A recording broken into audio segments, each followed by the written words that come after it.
এটা জুপুৰি, এটা দিব্যাংগ পৰিয়াল আৰু এখন মামৰে ধৰা হুইল চেয়াৰ।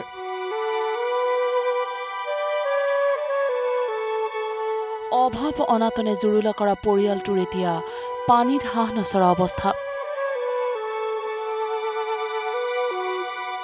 মুখ্যমন্ত্ৰী আৰু ৰাজ্যবাসীৰ হাতলৈ মুখলৈ চাই যেন মৃত্যুৰ ক্ষণহে গণিছে দুৰ্ভগীয়া পৰিয়ালটোৱে।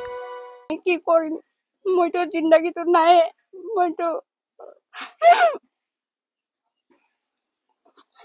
মইতো দুনিয়াৰ পৰা যাবলৈ বিচাৰি আছো, কিন্তু মোৰ ল'ৰাটোক অকণমান সহায় কৰিলে অসমবাসী ৰাইজে। সহায় বিচাৰি সকলোৰে বাট নেদেখা হোৱা এই পৰিয়ালটো ধেমাজিৰ চিলাপথাৰৰ অসম অৰুণাচল সীমান্তৰ লিকাবাৰীৰ মিলনপুৰৰ।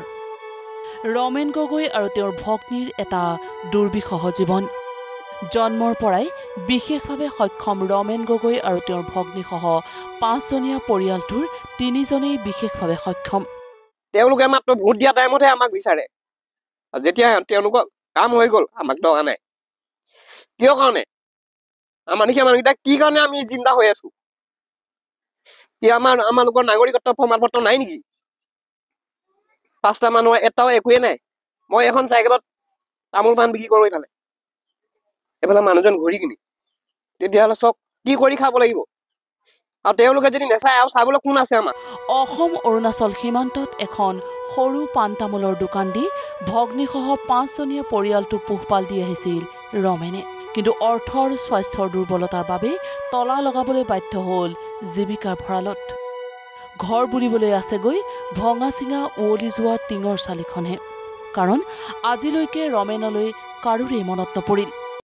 2005 চনত মই মেট্ৰিক পাছ কৰিছোঁ। চৰকাৰৰ পৰা আমাৰ এতিয়ালৈকে একো সাহায্য নাই। এইখন চাইকেলেই 98 তৃতীয়ত জন্ম মই। এখন চাইকেল লৈ মই আজি এতিয়ালৈকে চলি আছো।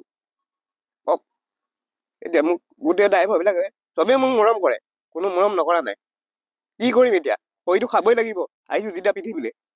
এতিয়া চৰকাৰৰ পৰা এতিয়ালৈকে সুবিধা একো পোৱাই নাই। ৰমেন আৰু ভগ্নীৰ লগতে কণমানি ভাগিনো দিনক দিনে অকামিলা হৈ পৰিছে। মাতৃ অপাৰক, মোমায়েকো অসহায়। সেয়েহে কণমানিটোৱে থোকাথুকি মাতেৰে কৈছে, মুখ্যমন্ত্ৰী মামা, আমাক অকণমান সহায় কৰক, আমাক জীয়াই থাকিবলৈ দিয়ক। মোৰ ভৰিৰ জন্মৰ পৰাই এই বিকলাংগ। এতিয়া আকৌ মোৰ ভৰিটো মাজতে অকণমান ভাল আছিলে, খোজকাঢ়িব যেনে পাৰিছিলো, এতিয়া সেইটোকো ভাঙি থাকিলে। এতিয়া মায়ে এতিয়া কেনেকে মোক ভাল নোহোৱা দেখি কিনে মায়ে কান্দি কিনে থাকিবলৈ ঠাই পোৱা নাই।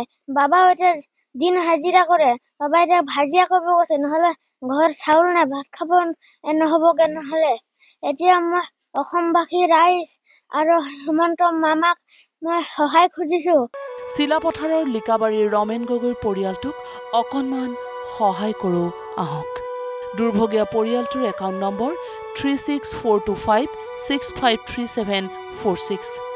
আপোনাৰ সহায়ে এটা নতুন জীৱন দিব এই পৰিয়ালটোক। চিলাপথাৰৰ পৰা জামছেদ আলম, নিউজ লাইভ।